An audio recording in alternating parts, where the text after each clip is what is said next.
तो students exercise 5.1 के अब हम कॉन्सेप्ट पे आते हैं कि फाइंड द, यानी क्वेश्चन नंबर 1 है फाइंड द डोमेन। ठीक है, हमने अभी इंट्रोडक्शन के लेक्चर में भी हमने इस कॉन्सेप्ट को समझा है कि domain means all possible input values in the function is called domain. तो यहाँ हमने डोमेन बतानी है। हमारे पास गिवन फंक्शन है वेक्टर एफ, वेरिएबल t है equal to 2ti minus 3tj plus t inverse k। तो देखिए ये जो पहला कंपोनेंट है इसको हम x कंपोनेंट कहते हैं। तो ये x कंपोनेंट इक्वल टू, हम उसकी जर्नल फॉर्म है f1t इक्वल टू 2t।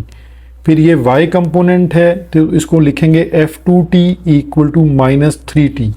और ये z कंपोनेंट है। ठीक है, तो तीनों कंपोनेंट जब आप लिख लें तो आपको पता है कि यहाँ पर भी आपके पास ऑल वैल्यूज़ वर्क कर रही हैं, यानी ऑल वैल्यूज़ ऑफ t यहाँ पुट हो सकती हैं। ठीक है, सेम आप यहाँ बताएंगे कि ऑल वैल्यूज़ ऑफ t जो है वो वर्क कर रही हैं। ठीक है, अब सिर्फ t इनवर्स को आपको प्रॉब्लम क्या आ रही है कि ये 1/t है, तो यहाँ आप t को नॉट इक्वल टू 0 यानी t को आप पुट नहीं कर सकते। ठीक है, तो 0 पुट नहीं किया जा सकता। इसका मतलब ये हुआ कि इसकी डोमेन जो है वो आप कैसे लिखेंगे कि ऑल रियल नंबर इसमें पुट किए जा सकते हैं एक्सेप्ट देन 0, यानी आप 0 के अलावा इसमें तमाम रियल वैल्यूज़ को यूज़ कर सकते हैं। तो ये इसकी डोमेन आ गई। ठीक है, अब हम इसके नेक्स्ट क्वेश्चन पे चलते हैं। तो नेक्स्ट क्वेश्चन में भी सिमिलर यही वे रहेगा कि आपको पता होना चाहिए f1t जो है वो क्या है, 1 माइनस टी एक्स कंपोनेंट है। f2t जो है वो आपके पास अंडर रूट t है। और थर्ड जो इसका z कंपोनेंट है माइनस t माइनस 2, ये आपके पास इसका थर्ड कंपोनेंट है f3t का। ठीक है, यानी f3t equal to minus t minus 2। ठीक है, ये तीनों कंपोनेंट्स हैं हमारे पास। तो अब इसमें आप देखेंगे जो पहला कंपोनेंट है आपके पास f1t, इसमें कोई t की आप कोई भी वैल्यू पुट कर लें आपको कोई ना कोई आंसर मिलेगा प्लस या माइनस। तो यहाँ के लिए आपके पास all values of t work करेंगी ऑफ t। अच्छा, अंडर रूट में क्योंकि नेगेटिव आंसर नहीं आना चाहिए। ठीक है, यानी यहाँ प्रॉब्लम ये आ रहा है कि अंडर रूट जो है वो ये नॉट डिफाइन हो जाएगा, नॉट डिफाइंड एट किन वैल्यूज पे, जब t की वैल्यू आप लेस देन 0 पुट करते हैं। ठीक है, तो इट मीन्स कि इसको ग्रेटर होना चाहिए। तो यहाँ एक ये इशू आ रहा है। अच्छा, और क्वेश्चन में यहाँ इन्वर्स है, यानी इसके ऊपर इन्वर्स है t माइनस 2 इन्वर्स। तो यहाँ पर आप जब इसको इन्वर्स की वैल्यू पे लिखेंगे तो यानी इस वैल्यू को आप ऐसे लिख सकते हैं -1/t माइनस 2। तो इट मीन्स कि यहाँ पर आप t की वैल्यू को 2 पुट नहीं कर सकते, t नॉट इक्वल टू 2, क्योंकि जैसे यहाँ आप t की वैल्यू को 2 पुट करते हैं तो ये 0 इन्फिनिटी हो जाएगा। तो यानी ये तीन अलग अलग कंडीशंस हैं जिनको आप डोमेन में लिखेंगे। तो डोमेन इसकी क्या बन जाएगी, डोमेन इक्वल टू, यानी t जो है वो बिलोंग करेगा रियल वैल्यूज से, t such that t belongs to real number. ठीक है, अब उसमें कंडीशंस आ रही हैं एंड। पहली कंडीशन उसमें क्या आ रही है कि t को ग्रेटर देन इक्वल टू 0 हो सकता है, ये वाली कंडीशन है। ठीक है, यानी यह t लेस देन 0 नहीं होना चाहिए था, तो हमने इसके लिए कंडीशन कर दी कि t ग्रेटर देन और इक्वल टू 0 हो जाए, क्योंकि 0 पुट करेंगे तो √0 आएगा और फिर बाकी वैल्यूज इससे फर्दर बड़ी होनी चाहिए। और थर्ड कंडीशन में t नॉट इक्वल टू 2 होना चाहिए, आप 2 भी पुट नहीं कर सकते। ठीक है, तो ये होपफुली आपको तीनों चीज़ों को अलग अलग समझ आया होगा। पार्ट सी है f(t) equal to sine T I plus cos T J और प्लस टेंजेंट टी के। ठीक है, तो हम f(t) हमारे पास है साइन टी, f(2t) है कॉस टी, f(3t) है टेंजेंट टी। तो देखिए यहाँ आप अगर इसको दोबारा अंडरस्टैंड करें तो साइन टी यानी ऑल वैल्यूज़ ऑफ टी, यानी टी की आप तमाम वैल्यूज़ पुट कर सकते हैं। ऑल वैल्यूज़ ऑफ टी यानी ये पुट हो सकती हैं। इसी तरह कॉस पे भी आपको ऑल वैल्यूज़ पर आंसर मिल जाएगा। ऑल वैल्यूज़ ऑफ टी आप तमाम एंगल पुट करके चेक करें। लेकिन टेंजेंट के बारे में देखें, आपको पता है टेंजेंट 90 अनडिफाइन होता है, यानी जो टेंजेंट है अगर इस पे आप 90 पुट करते हैं तो टेंजेंट जो है वो टेंजेंट 90 यानी π/2 पर अनडिफाइन होता है। ठीक है, इसका मतलब ये सिर्फ 90 पे अनडिफाइन नहीं होगा, ये इसके ऑड मल्टीपल्स 90 के जितने भी ऑड मल्टीपल्स हैं, यानी इसको हम इस तरह लिखते हैं मैथमेटिकली। उसको लिखने का तरीका ये होता है 2n+1 π/2 यानी ऑड मल्टीपल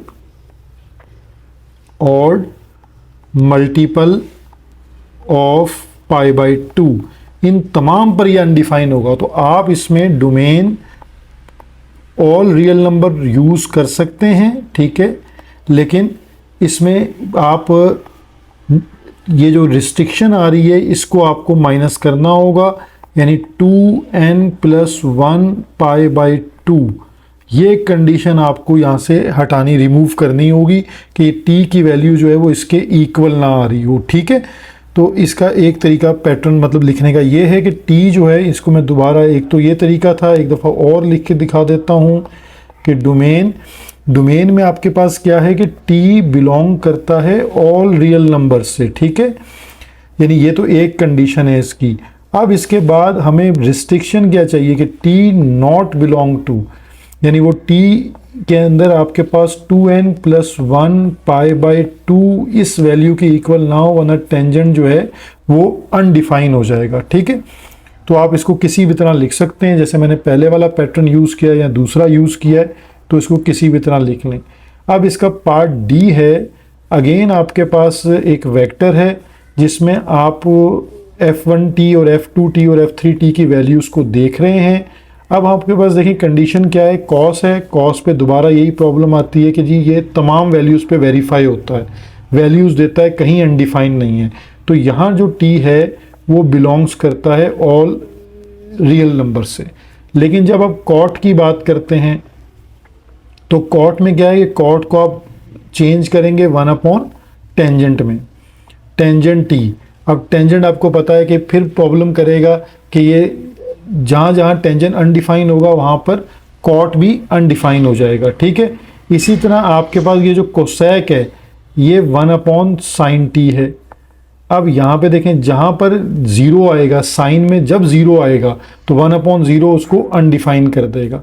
तो ये दो जो रिस्ट्रिक्शंस आ रही हैं, ये दोनों रिस्ट्रिक्शंस, यानी अगर आप टेंजेंट जो है फ़र्ज़ कीजिए पाई करें, टेंजेंट को अगर आपने पाई पुट कर दिया तो ये ज़ीरो होगा, टेंजेंट ज़ीरो, 1/0 में ये अनडिफाइन हो जाएगा। अगर आप साइन 180 को देखें तो साइन 180 भी क्या होता है, ज़ीरो। तो जब साइन 180 ज़ीरो होगा तो 1/0 ये भी अनडिफाइन, यानी ये दोनों अनडिफाइन हो रहे हैं। यहाँ पर ये भी अनडिफाइन हो रहा है। ठीक है, तो इसका मतलब ये हुआ कि मैं n पाई यानी मल्टीपल ऑफ पाई को यूज़ नहीं कर सकता।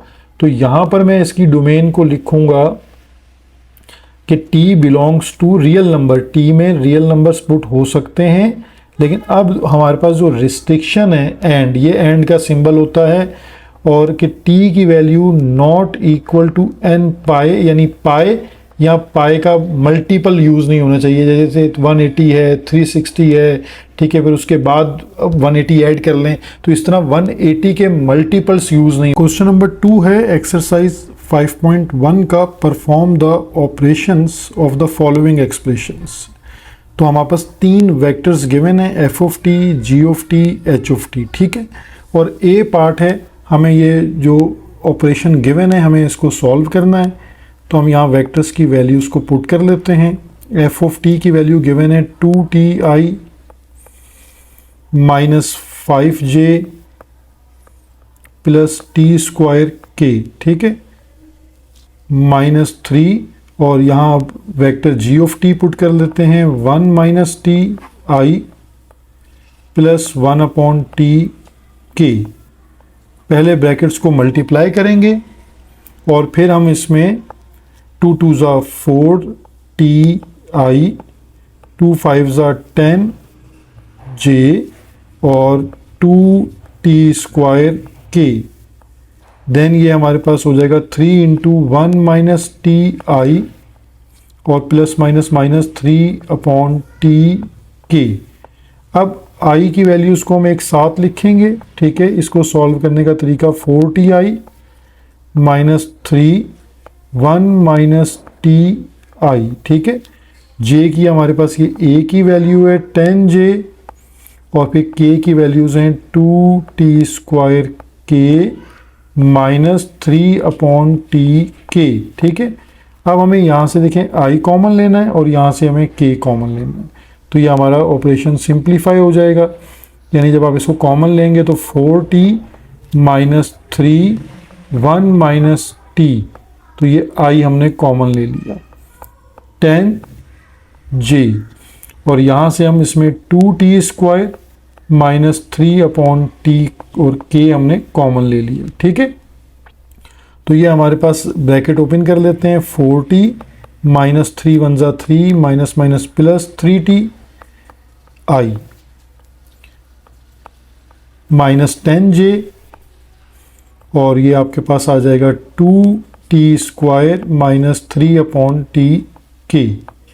तो इसका लास्ट रिजल्ट बन जाएगा 4t plus 3t 7t minus 3i minus 10j और plus 2t square minus 3 upon T के। ये हमने पार्ट बी है हमारे पास 3 times vector f plus 4 times vector g। तो हमने f ऑफ t यानी वेक्टर f और वेक्टर g की वैल्यूज़ को पुट कर लेना है, ठीक है। ये हमारे पास गिवन वैल्यूज़ हैं, ये हमने पुट कर ली। अब हमें पहले इनको मल्टीप्लाई करना है, तो मल्टीप्लाई को यूज़ कीजिए 3 2 जा 6ti माइनस 3 5 जा 15j और प्लस 3t स्क्वायर के। देन नेक्स्ट को मल्टीप्लाई कीजिए ब्रैकेट को 4 into 1 minus T I plus 4 upon T के, ठीक है। ये हमने आई जे के ऊपर इसका जो यूनिट वेक्टर का सिंबल है वो भी यूज़ कर लिया। अब आप आई की वैल्यूज़ को एक साथ लिखें, यानी plus 4 into 1 minus T I, ठीक है। फिर माइनस हमारे पास जो है वो जो जे की वैल्यू में यहाँ 15j ए की वैल्यू है सिंगल और फिर हमारे पास जो है वो 3t स्क्वायर के प्लस 4 अपॉन टी के। तो सेम लॉजिक को यूज़ कीजिए, यानी यहाँ पर आपके पास 6t plus 4 into 1 minus T I को हमने कॉमन ले लिया, ठीक है। Minus 15j as it is और यहाँ से हम 3t square as it is 4 upon T as it is और यहाँ से हमने k को कॉमन ले लिया, ठीक है। अब इसको सिंप्लीफाई कर लेते हैं 6t 4 1 जा 4 minus 4t I as it is minus 15j as it is plus 3t square plus 4 upon T के as it is 6t minus 4t ये होगा 2t plus 4i minus 15j plus 3t square plus 4 upon T whole common के। तो ये हमारे पास students part C है। अब dot product है ये, ठीक है। आपके पास आपको ये क्लियर नज़र आ रहा होगा कि ये डॉट प्रोडक्ट, तो डॉट प्रोडक्ट की प्रॉपर्टीज़ भी आपके जहन में होनी चाहिए। लेकिन इससे पहले थोड़ा सा एक स्टेप अगर आप और सिंप्लीफाई कर लें, यानी G of T dot H of T equal, जो इसमें कंपोनेंट मिसिंग है ना वहाँ ज़ीरो कर लें तो आपको आसानी से समझ आ जाएगा। 1 माइनस टी आई है, जे नहीं है, तो इसको 0j कर लें प्लस 1 अपॉन टी और ये के, ठीक है। डॉट प्रोडक्ट है इसकी वेक्टर के साथ sine T I plus exponential है जे और प्लस 0k, ठीक है। अब आपको ये पता है कि डॉट प्रोडक्ट में आई विद आई मल्टीप्लाई होता है, क्योंकि आई डॉट आई जो है वो क्या हो जाता है 1। सिमिलरली इसी तरह जे डॉट जे भी क्या हो जाएगा 1। इसी तरह आपके पास के डॉट के भी क्या हो जाएगा 1 हो जाएगा।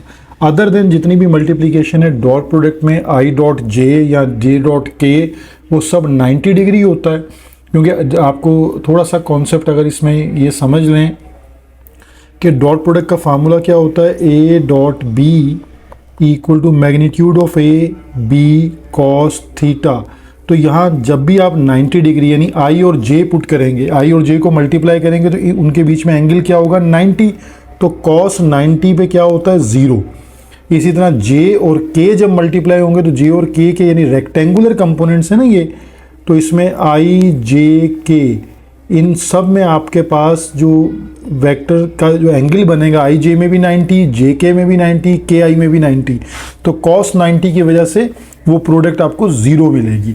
तो डॉट प्रोडक्ट में हम सिर्फ सेम यानी आई को जे और के को मल्टीप्लाई करके अपना रिजल्ट फाइंड आउट कर लेंगे। यानी यहाँ देखें ये आपके पास आई की ये वैल्यू और ये वैल्यू दोनों को मल्टीप्लाई कीजिए तो हो जाएगा 1 माइनस टी और आ जाएगा साइन टी। ठीक है, आई डॉट आई आपको पता है 1 हो जाएगा, तो उसको नेक्स्ट स्टेप में हम 1 कर देंगे। अब ये देखें जे वाला, देखिए ये जे और ये जे, तो 0 से मल्टीप्लाई होगा तो क्या हो जाएगा 0 मल्टीप्लाई विद एक्सपोनेंशियल और ब्रैकेट में आ जाएगा जे डॉट जे। अच्छा, इसी तरह अब आपके पास थर्ड वन आ जाएगा के और के यानी 1 अपॉन टी मल्टीप्लाई विद 0 और ये आ जाएगा के डॉट के।